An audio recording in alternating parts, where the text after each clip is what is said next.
फलित ज्योतिष शास्त्र रे ग्रहराज शनि को विशेष गुरुत्व दि जाएछि। ज्योतिषिक तत्व रे शनि होउचंती सूर्यंकर पुत्र। से मंथर गतिशील ग्रह भावे कालपुरुष चक्रर द्वादश राशि को परिभ्रमण करने 30 वर्ष समय नहीं थांती, अर्थात गोटे राशि अन्य राशि को जीवाई 30 मास समय नहीं थांती। शनि कालपुरुषर दशम एवं एकादश भावर अधिपति, अर्थात कर्म भाव एवं लाभ भावर अधिपति अटंती। राशिचक्र रे मकर राशि, कुंभ राशि शनिंकर स्वराशि, तुला राशि शनिंकर उच्च राशि एवं मेष राशि होची शनिंकर नीच राशि। शनिंकर स्वभाव अत्यंत रक्षणशील, हाईली कंजर्वेटिव, अनुशासन रे परिचालित, हाईली डिसिप्लिन। शनि ग्रह एक विप्लव कारक ग्रह। Saturn bring revolution. राजतंत्र और शासन व्यवस्था तथा राजनीति रे जनता चेतना रे जागरण सृष्टि करिथांती। शनि को संन्यास कारक ग्रह मध्य कहा जाए, कारण से पवित्रता माध्यम रे मानव जाति को उन्नति तथा सिद्धि मार्ग रे परिचालित करि नै थांती। ज्योतिषिक गणना और विचार रे एही ग्रहर भूमिका गुरुत्वपूर्ण अटे।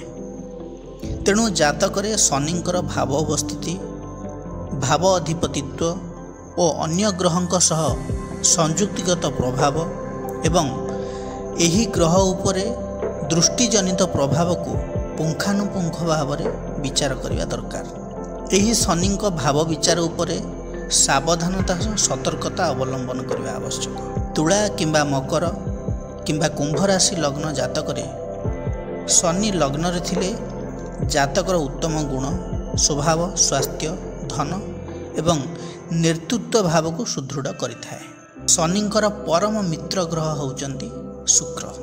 तेणु तुला एवं वृष लग्न जातकों प्रति शनि अत्यंत शुभकारक ग्रह भावे जोगकारक ग्रह अटंती। दृष्टि विचार को देखा गले सबु ग्रह माने तांकर सप्तम भाव को पूर्ण दृष्टि दियंती, किंतु शनि तांकर तृतीय और दशम भाव प्रति पूर्ण दृष्टि देइथांती।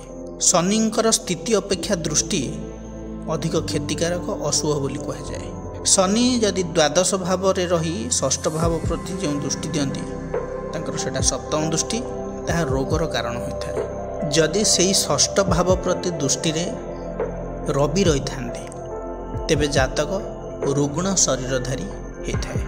पूर्व अध्याय मानकरे शनि ग्रहंकर अशुभत्व 7.5 प्रभाव विषय आलोचना करा जायतिला।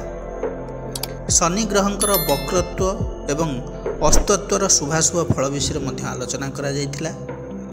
आजिर आलोचनार विषय वस्तु हेउछि जन्म कुंडली रे शनि क्यों क्यों भाव रे अवस्थान कले तार की फल मिलता है व्यक्ति विशेष को, एवं शनि ग्रहंकर दृष्टि फल किपरि होता है एवं यह कुंडली रे व्यक्ति विशेष उपर की प्रकार प्रभाव पकई थाए से विषय आलोचना करिया। शनि ग्रह को कर्म, न्याय एवं विलंबर कारक ग्रह रूपे विचार करा जाए। एही ग्रह व्यक्ति जीवन रे संघर्ष, शक्त अनुशासन, धैर्य एवं स्थिरता आनिबारे कार्य करिथाए। शनिंकर स्थिति अपेक्षा दृष्टिफल अधिक महत्व रखिथाए, कारण शनिंकर तृतीय, सप्तम, दशम दृष्टि अन्य सबु भाव को प्रभावित करिथाए। तेबे आसंतु जानिबा शनिंकर द्वादश भावर अवस्थिति और दृष्टि प्रभाव विषय। लग्न भाव व्यक्तिर स्वभाव, व्यक्तित्व एवं स्वास्थ्यर कारक अटे। एठी शनिर अवस्थिति हेले व्यक्ति गंभीर स्वभावयुक्त, अनुशासित, कठिन परिश्रमी होइथाए एवं जातक धीरे धीरे 36 वर्ष पर जीवन में सफलता लाभ करे। लग्नस्थ शनि आत्मविश्वास रे कमी, स्वभाव रे संकोचता एवं प्रत्येक कार्य रे विलंब को दर्शाई थाए। लग्न भावस्थ शनिंकर तृतीय दृष्टि पराक्रम भाव को प्रभावित करिथाए। सप्तम दृष्टि रे जायस्थान को प्रभावित करिथाए एवं दशम दृष्टि रे कर्म भाव को प्रभावित करिथाए। एही दृष्ट घर जदि शनिर स्वगृह, उच्च राशिस्थ गृह किंवा मित्र राशि होता है तेबे जातक साहसी गणमान्य व्यक्ति हुई स्वकर्म तथा वृत्ति सफलता लाभ करता है। जदि से सबु भाव शनिंकर गृह अतिरिक्त अन्य राशि होता है बा शत्रु राशि होता है तेबे अधिक परिश्रम प्रबल संघर्ष मध्य सफलता कम स्वास्थ्य हानि एवं दाम्पत्य दुखर जीवन बिताए। सेहीपरि द्वितीय भाव धन बाणी कुटुंब भावर कारक शनि यही भाव अवस्थान कले व्यक्तिर पिलादिन संघर्षमय होता है। परिवार रे सहयोग कम रही था एवं कथबार्ता कठोरता प्रकाश पाई थाए। धन संचय करिवार प्रवृत्ति व्यक्ति पाखरे थाए किंतु आर्थिक स्थिति धीरे धीरे सुधुरी थाए। जदि यही स्थान रे शनि दुर्बल थाए धन भाव प्रति आदौ शुभ ही न थाए। जातक ता जीवन रे निर्धन होई रही थाए किंतु शनि जदि बलवान स्वराशि मित्र राशि तथा उच्च राशिस्थ हुए जातक उत्तम भावे धनवान होता है। बलवान शनि ये द्वितीय भावस्थ हेले शुक्र किंबा बृहस्पति दृष्टि रहिले तेबे जातक उत्तम फल दे थाए एवं सुवक्ता मध्य करि थाए। शनि द्वितीय भावस्थ रहिले शनिर दृष्टि चतुर्थ भाव को रही थाए फल माँ और घर ठारू व्यक्ति दूर रही थाए। जमी बाड़ी समस्या बेले बेले लगी रही थाए कलह संघर्ष देखा दी थाए से एवं बंधु बांधवों सहित संपर्क सहित एत भल रही न थाए। अष्टम भाव को शनिकर दृष्टि थाए जीवन में हठात परिवर्तन आसता है।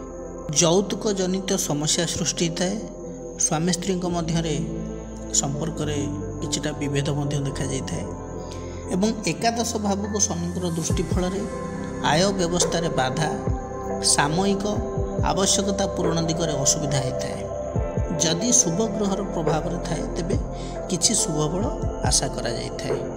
तृतीय भावस्थ शनि विशेष प्रभावशाली और बलवान भावे ज्योतिषर मान्यता प्राप्त। यही भाव पराक्रम छोट भाई भौणी सहोदर भाई भौणी और भ्रमणर कारक भाव। यह जातक को उत्तम धन प्राप्ति कराइबा सह भ्रमण कराए और सहोदर सान भाई भौणी मानकु सुख एवं उत्तम व्यक्तित्व प्रदान करिथाए। तृतीय भावस्थ शनिंकर दृष्टि पंचम भाव को पड़े जाफल व्यक्तिर शिक्षा क्षेत्र में संतान संतति उपर प्रभाव पड़ी था। व्यक्ति मेकानिकल टेक्निकल एजुकेशन उपर अधिक आग्रह रखि थाए। अधिकांश इंजीनियर मानक जातक प्रायतः तृतीय भावस्थ शनि बलवान थिबा देखा जाइछि। नवम भाव को मध्य शनिकर दृष्टि थिबारु भाग्य उन्नति विलंब होता है एवं जीवन में अनेक संघर्ष करिया पड़ता है। तृतीय भाव में शनि रहिले द्वादश भाव प्रति मध्य दृष्टि थाए। जातक को बहुत खर्चांत कराए एवं गुप्त शत्रुंकर भयर आतंकित कराई थाए। विदेश यात्रा रे बाधा सृष्टि करे एवं मानसिक अस्थिरता सृष्टि करे। चतुर्थ भाव रे शनि चतुर्थ भाव सुख सुविधार भाव वाहनर कारक भाव विद्यार भाव घर परिवार आत्मीय स्वजनकर भाव। एठारे शनिकर स्थिति व्यक्ति को परिवार सुख कम मिलता है। जातकर माता को रोग प्रपीड़ित तथा अल्पायु कराई थाए। विद्या क्षेत्र में बाधा सृष्टि कराए। शनि जदि एठारे मंगलयुक्त बा दृष्ट होइथांती एवं केतु द्वारा संपर्कित होइथांती तेबे दुर्घटना घटाई थांती। जमी जमा विषय द्वंद्व कलह असुविधा आनी थाए। स्थायी संपत्ति बनैबारे डेरी होता है। जदि शनि बलवान थाए मित्र गृह रे उच्च राशि थाए लग्न को जोगकारक होता है एवं बृहस्पति किंबा शुक्रंक शुभ दृष्टि थाए तेबे व्यक्ति विशेष उन्नत फल पाई थांती। चतुर्थ भाव रे शनि रहिले षष्ठ भाव को दृष्टि पड़िया द्वारा जीवन में बहु बाधा शत्रु माने बलवान होई असुविधार पकई थांती। दशम भाव को मध्य दृष्टि रही था शनिकर क्यारियर रे बाधा आनी थाए। अन्य उपर निर्भरशीलता विशेषकर जीवन प्रथम 30 वर्ष पर्यंत अन्य उपर व्यक्ति विशेष निर्भरशील रही थांती। सेहीपरि चतुर्थ भाव रे शनि रही लग्न भाव को दृष्टि थाए। ତାହା ଫଳରେ ବ୍ୟକ୍ତିବିଶେଷ ଗମ୍ଭୀର ଶାନ୍ତ ସ୍ୱଭାବ ତଥା ସମ୍ବେଦନଶୀଳ ପ୍ରକୃତିର ହୋଇଥାନ୍ତି। ପଞ୍ଚମ ଭାବସ୍ଥ ଶନି। ପଞ୍ଚମ ଭାବରୁ ବୁଦ୍ଧି, ସନ୍ତାନ ସୁଖ, ପ୍ରେମ ସମ୍ବନ୍ଧ ଏବଂ ଶିକ୍ଷା ବିଷୟରେ ଜଣାଯାଏ।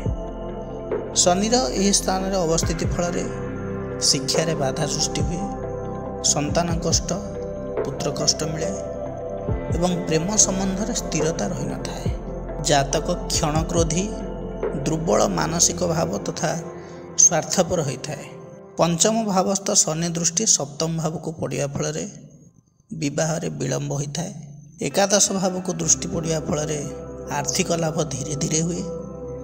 ଆୟ କରିବା ନିମିତ୍ତ ବହୁ ପରିଶ୍ରମ କରିବାକୁ ପଡ଼େ ଏବଂ ଦ୍ୱିତୀୟ ଭାବକୁ ଶନିଙ୍କର ଦୃଷ୍ଟି ପଡ଼ୁଥିବାରୁ ବ୍ୟକ୍ତିବିଶେଷର କଥାବାର୍ତ୍ତା କଠୋର ହୋଇଥାଏ ଏବଂ ଧନ ସଞ୍ଚୟ ଦିଗରେ ବାଧା ଓ ଚକ୍ଷୁ ରୋଗ ଦେଖାଦେଇଥାଏ। ଷଷ୍ଠ ଭାବସ୍ଥ ଶନି ଉତ୍ତମ ଫଳଦାୟକ। ଷଷ୍ଠ ଭାବ ରୋଗ, ଋଣ ଓ ଶତ୍ରୁର ଭାବ। ଏହି ସ୍ଥାନରେ ଶନିଙ୍କର ଅବସ୍ଥିତି ଯଦି ବଳବାନ ରୁହେ ତେବେ ଶତ୍ରୁ ଉପରେ ବିଜୟ ପ୍ରାପ୍ତି କରାଏ। ଶତ୍ରୁମାନେ କିଛି କ୍ଷତି କରିପାରନ୍ତିନି। ରୋଗ ପ୍ରତିରୋଧକ ଶକ୍ତି ବଢ଼ାଇଥାଏ ଶରୀରରେ, କିନ୍ତୁ କରଜକୁ ନେଇ ସତର୍କ ରହିବା ଦରକାର। ଷଷ୍ଠ ଭାବରେ ଦୁର୍ବଳ ଶନିର ସ୍ଥିତି ସ୍ୱାସ୍ଥ୍ୟରେ ବାଧା, ନୀଚ ଲୋକଙ୍କର ପ୍ରଭାବରେ ବ୍ୟକ୍ତିବିଶେଷ ଦୁଃଖ ପାଏ। ଷଷ୍ଠ ଭାବସ୍ଥ ଶନିଙ୍କର ଦୃଷ୍ଟି ଅଷ୍ଟମ ଭାବକୁ ପଡ଼ିବାରୁ ଆକସ୍ମିକ ଦୁର୍ଘଟଣାର ସମ୍ଭାବନା ରହିଥାଏ। ଦ୍ୱାଦଶ ଭାବକୁ ପଡ଼ିବା ଦ୍ୱାରା ବିଦେଶ ଯାତ୍ରାର ଯୋଗ ସୃଷ୍ଟି ହୁଏ। ଭ୍ରମଣ ଅଧିକ କରେଇଥାଏ ଗୋଟିଏ ଜାଗାରୁ ଅନ୍ୟ ଜାଗାକୁ। ଜାତକ ପ୍ରାୟ ଖର୍ଚ୍ଚାନ୍ତ ହୋଇଥାଏ। ସେହିପରି ତୃତୀୟ ଭାବକୁ ଦୃଷ୍ଟି ପଡ଼ିବା ଦ୍ୱାରା ବ୍ୟକ୍ତିବିଶେଷକୁ କଠିନ ପରିଶ୍ରମୀ କରେଇଥାଏ ଏବଂ ସହୋଦରମାନଙ୍କ ସହିତ ମନାନ୍ତର ହୋଇ ସେମାନଙ୍କ ସହ ସମ୍ପର୍କ ଖରାପ କରେଇ ଦେଇଥାଏ। ସପ୍ତମ ଭାବସ୍ଥ ଶନି। ଶନି ଜାତକରେ ସପ୍ତମ ଭାବରେ ଥିଲେ ପୂର୍ଣ୍ଣ ଦିଗବଳ ପାଇଥାନ୍ତି। ସପ୍ତମ ଭାବ ବିବାହ, ବ୍ୟବସାୟର କାରକ ଭାବ। ସପ୍ତମ ଭାବରେ ଶନି ସ୍ୱଗୃହରେ ଥିଲେ, ନିଜର ଉଚ୍ଚ ରାଶିରେ ଥିଲେ ଏବଂ ଲଗ୍ନକୁ ଯୋଗକାରକ ହୋଇଥିଲେ ଅତ୍ୟନ୍ତ ଶୁଭ ଫଳ ଦେଇଥାନ୍ତି, କିନ୍ତୁ ବିବାହ ସମୟରେ ବାଧା ସୃଷ୍ଟି କରିଥାନ୍ତି। ଜୀବନସାଥୀର ସ୍ୱଭାବ ଗମ୍ଭୀର ହୋଇଥାଏ ଓ ବହୁ ପରିଶ୍ରମୀ ମଧ୍ୟ ତାଙ୍କର ଜୀବନସାଥୀ ହୋଇଥାନ୍ତି ଏବଂ ଅନେକ ସମୟରେ ରୋଗାକ୍ରାନ୍ତ ବି ହୋଇଥାନ୍ତି। ଶନିଙ୍କର ଦୃଷ୍ଟି ନବମ ଭାବକୁ ହେବା ଦ୍ୱାରା ବ୍ୟକ୍ତି ଜୀବନରେ ଭାଗ୍ୟୋନ୍ନତି ବିବାହ ପରେ ହୋଇଥାଏ। ଶନିଙ୍କର ଲଗ୍ନ ଭାବକୁ ଦୃଷ୍ଟି ଥିବାରୁ ଜାତକକୁ ଭାବପ୍ରବଣ କରାଇଥାଏ, ସମ୍ବେଦନଶୀଳ ଓ ଗମ୍ଭୀର ପ୍ରକୃତିର କରାଇଥାଏ। ଚତୁର୍ଥ ଭାବକୁ ଦୃଷ୍ଟି ଦେବା ଫଳରେ ପାରିବାରିକ ସୁଖ ବ୍ୟକ୍ତିବିଶେଷକୁ କମ୍ ମିଳିଥାଏ। ବ୍ୟକ୍ତି ନିଜ ଜନ୍ମଭୂମିଠାରୁ ଦୂରରେ ଯାଇ ଅଧିକ ସୁବିଧା ସୁଯୋଗ ପାଇଥାନ୍ତି। ସପ୍ତମ ଭାବସ୍ଥ ଶନି ବ୍ୟବସାୟରେ ବାଧା ସୃଷ୍ଟି କରେ। ଯଦି ଶନି ସପ୍ତମ ଭାବରେ ବଳବାନ ରହିଥାନ୍ତି, ନିଜର ସ୍ୱଗୃହରେ ଥାନ୍ତି, ମିତ୍ର ଗୃହରେ ଥାନ୍ତି, ଲଗ୍ନକୁ ଯଦି ଶନି ଯୋଗକାରକ ହୋଇଥାନ୍ତି, ନିଜର ଉଚ୍ଚ ରାଶିରେ ଥାନ୍ତି ଏବଂ ବୃହସ୍ପତିଙ୍କର ଶୁଭ ଦୃଷ୍ଟିରେ ଥାନ୍ତି, ତେବେ ବ୍ୟବସାୟ ଭଲରେ ଚାଲେ, ସେଥିରୁ ଆୟ ମଧ୍ୟ ହୁଏ। ଆଉ ଯଦି ଶନି ଦୁର୍ବଳ ଭାବରେ ରୁହନ୍ତି, ଶନିଙ୍କୁ ପାପଗ୍ରହର ଦୃଷ୍ଟି ଥାଏ, ଶନି ଶତ୍ରୁ ରାଶିରେ ରହିଥାନ୍ତି, ତେବେ ସେ ଜାଗାରେ ବ୍ୟବସାୟରୁ ଲାଭ ତ ଆଶା କରିବା ବୃଥା, କେବଳ କ୍ଷତିରେ ହିଁ ଚାଲିଥାଏ। ଯଦି ବ୍ୟକ୍ତିବିଶେଷ ପାର୍ଟନରସିପ୍ ବିଜନେସ୍ କରିଥାନ୍ତି ତେବେ ସର୍ବସ୍ୱ ହରାଇଥାନ୍ତି। ଅଷ୍ଟମ ଭାବସ୍ଥ ଶନି। ଅଷ୍ଟମ ଭାବ ଆୟୁ, ଗୁପ୍ତ ବିଦ୍ୟା, ଆକସ୍ମିକ ଘଟଣାର କାରକ ଭାବ ରୂପେ ବିଚାର କରାଯାଏ। ଅଷ୍ଟମ ଭାବରେ ଶନି ରହିବା ଦ୍ୱାରା ବ୍ୟକ୍ତିର ଜୀବନ ଉତ୍ଥାନ ପତନ ଦେଇ ଗତି କରିଥାଏ। ଅଷ୍ଟମ ଭାବସ୍ଥ ଶନି ଜାତକକୁ ଦୀର୍ଘାୟୁ କରାଏ, ମାତ୍ର ସ୍ୱାସ୍ଥ୍ୟ ସମ୍ବନ୍ଧିତ ସମସ୍ୟା ବେଳେବେଳେ ଦେଖାଦିଏ। ଅଷ୍ଟମ ଭାବସ୍ଥ ବଳବାନ ଶନି ଅକସ୍ମାତ ଧନ ପ୍ରାପ୍ତି ନିମିତ୍ତ ସାହାଯ୍ୟ କରିଥାଏ। ଅଷ୍ଟମ ଭାବସ୍ଥ ଶନିଙ୍କ ଦୃଷ୍ଟି ଦଶମ ଭାବକୁ ରହେ, ଫଳରେ ବ୍ୟବସାୟ, କ୍ୟାରିୟର, କର୍ମରେ ଅନେକ ସମୟରେ ବାଧା ସୃଷ୍ଟି କରିଥାଏ। ଦ୍ୱିତୀୟ ଭାବକୁ ଦୃଷ୍ଟି ଦ୍ୱାରା ସ୍ୱଳ୍ପ ଧନ ସଞ୍ଚୟ ହୁଏ। ପଞ୍ଚମ ଭାବକୁ ଦୃଷ୍ଟି ଫଳରେ ସନ୍ତାନ କ୍ଷେତ୍ରରେ ବାଧା ଉପୁଜେ। ବେଳେବେଳେ ଦେଖାଯାଏ ରୁଗ୍ଣ ସନ୍ତାନ ଜନ୍ମ ନେବା। ଏବଂ ପଞ୍ଚମ ଭାବରେ ଯଦି ପାପ ଗ୍ରହ ରହିଥାଏ, ଯେମିତିକି ରବି, ମଙ୍ଗଳ, ରାହୁ ଏବଂ କୌଣସି ଶୁଭ ଗ୍ରହର ଦୃଷ୍ଟି ନଥାଏ, ତେବେ ନିଃସନ୍ତାନ ହେବାର ଦେଖାଯାଇଥାଏ ଏବଂ ଜାତକର ସନ୍ତାନ ଯଦି ବି ହୁଏ ତେବେ ବେଶୀ ଦିନ ପାଇଁ ନୁହେଁ। ନବମ ଭାବରୁ ଧର୍ମ ଏବଂ ଭାଗ୍ୟ ବିଷୟରେ ବିଚାର କରାଯାଏ। ଏହି ସ୍ଥାନରେ ଶନିଙ୍କର ସ୍ଥିତି ଫଳରେ ବ୍ୟକ୍ତିର ଭାଗ୍ୟ ଧୀରେ ଧୀରେ ଖୋଲିଥାଏ। ପାଖାପାଖି 30 ବର୍ଷ ପରେ ଜୀବନରେ ଭାଗ୍ୟୋଦୟ ହୋଇଥାଏ। ଜାତକ ବାଲ୍ୟ ଜୀବନ ବହୁ ବାଧାବିଘ୍ନ ମଧ୍ୟ ଦେଇ ଗତି କରିଥାଏ। ଜାତକ ଧର୍ମପରାୟଣ ଏବଂ ଅନୁଶାସନ ପ୍ରିୟ ହୋଇଥାନ୍ତି। ଏହି ସ୍ଥାନରେ ଶନିଙ୍କର ଦୃଷ୍ଟି ଏକାଦଶ ଭାବକୁ ରହେ, ଫଳରେ ଆର୍ଥିକ ଲାଭ ଧୀରେ ଧୀରେ ହୁଏ। ତୃତୀୟ ଭାବକୁ ଶନିଙ୍କର ଦୃଷ୍ଟି ରୁହେ, ଫଳରେ ଅତ୍ୟଧିକ ପରିଶ୍ରମ କରାଏ। ଷଷ୍ଠ ଭାବକୁ ଦୃଷ୍ଟି ଫଳରେ ବହୁ ସଂଘର୍ଷରୁ କାର୍ଯ୍ୟସିଦ୍ଧି ଏବଂ ଶତ୍ରୁର ଉପରେ ବିଜୟ ଦେଇଥାଏ। ଦଶମ ଭାବ କ୍ୟାରିୟର, କର୍ମ ଏବଂ ସାମାଜିକ ପ୍ରତିଷ୍ଠାର ଭାବ। ଏହି ସ୍ଥାନରେ ଶନିଙ୍କର ବଳବାନ ସ୍ଥିତି ବହୁତ ପ୍ରଭାବଶାଳୀ ହୁଏ। ମାତ୍ର ଫଳାଫଳ ମାନ ଶନିଙ୍କର ବିଭିନ୍ନ ବଳ ଉପରେ ସମ୍ପୂର୍ଣ୍ଣ ରୂପରେ ନିର୍ଭର କରେ। ଦଶମ ଭାବସ୍ଥ ଶନି ଜାତକକୁ ସମ୍ମାନ, ପ୍ରଶଂସା, ଧନ, ରାଜନୈତିକ ଦୂରଦୃଷ୍ଟି, ଉଚ୍ଚ ମର୍ଯ୍ୟାଦା ଇତ୍ୟାଦି ଦେଇଥାଏ। ଏଭଳି ଜାତକ ରାଜନୀତିରେ ନେତୃତ୍ୱ ଅଧିକାରୀ ହେବା ସହ ବହୁ ମର୍ଯ୍ୟାଦା ଓ ସମ୍ମାନର ପାତ୍ର ହୋଇ ସର୍ବଶ୍ରେଷ୍ଠ ପଦାଧିକାରୀ ମଧ୍ୟ ହୋଇପାରେ। ଦଶମ ଭାବରୁ ସ୍ଥିତ ଶନିଙ୍କର ଦୃଷ୍ଟି ଦ୍ୱାଦଶ ଭାବକୁ ପଡ଼ିବା ଦ୍ୱାରା ବିଦେଶ ଯାତ୍ରା ଯୋଗ ସୃଷ୍ଟି କରିଥାଏ। କର୍ମମୟ ଜୀବନରେ ଅନେକ ଥର ସ୍ଥାନ ପରିବର୍ତ୍ତନ ଘଟିଥାଏ। ଭ୍ରମଣ ସହିତ ଆର୍ଥିକ ବ୍ୟୟ ମଧ୍ୟ ବହୁତ ହୋଇଥାଏ। ଚତୁର୍ଥ ସ୍ଥାନକୁ ଦୃଷ୍ଟି ଦେବା ଦ୍ୱାରା ଜମି ଜମା ବାବଦରେ କିଛି ଶୁଭଫଳ ମିଳିଥାଏ। ବ୍ୟକ୍ତି ନିଜ ଭିଟାମାଟି ଛାଡ଼ି ଅନ୍ୟ ଜାଗାରେ ଅଧିକ ସୁବିଧା ସୁଯୋଗ ପାଇଥାଏ। ସପ୍ତମ ଭାବକୁ ଶନିଙ୍କର ଦୃଷ୍ଟି ଦ୍ୱାରା ବ୍ୟବସାୟର ବାଧା ସହିତ ବୈବାହିକ ଜୀବନରେ ଅଶୁଭ ଫଳ ଦେଇଥାଏ। ଏକାଦଶ ଭାବରୁ ଲାଭ, ଆୟ ଏବଂ ମିତ୍ରଙ୍କ ସମ୍ବନ୍ଧ ବିଷୟରେ ଜଣାଯାଏ। ଏକାଦଶ ଭାବସ୍ଥ ଶନି ସବୁଠୁ ପ୍ରଭାବଶାଳୀ ତଥା ଶୁଭ ବୋଲି କୁହାଯାଇଛି। ଏହା ପ୍ରଚୁର ଭାବେ ବ୍ୟବସାୟ କିମ୍ବା ବୃତ୍ତିରୁ ଅର୍ଥ ଲାଭ କରାଏ। ଉତ୍ତମ ବନ୍ଧୁମାନ ଦିଏ। ବନ୍ଧୁ ସଂଖ୍ୟା କମିଲେ ମଧ୍ୟ ଭରସାଯୋଗ୍ୟ ବନ୍ଧୁ ମିଳିଥାନ୍ତି। ଭ୍ରମଣରେ ସାହାଯ୍ୟ କରେ, ଦୀର୍ଘାୟୁ କରେ, ସୁସନ୍ତାନ ହୁଅନ୍ତି। ମାତ୍ର ଶନି ଯଦି ନୀଚ ରାଶିସ୍ଥ ହୁଏ, ଶତ୍ରୁ ରାଶିସ୍ଥ ହୁଏ, ବଳହୀନ ହୋଇଥାଏ, ପାପଗ୍ରହଙ୍କ ଦୃଷ୍ଟିରେ ରହେ, ତାହେଲେ ଏହି ଫଳ ସବୁ ବିପରୀତ ଭାବରେ ଘଟେ।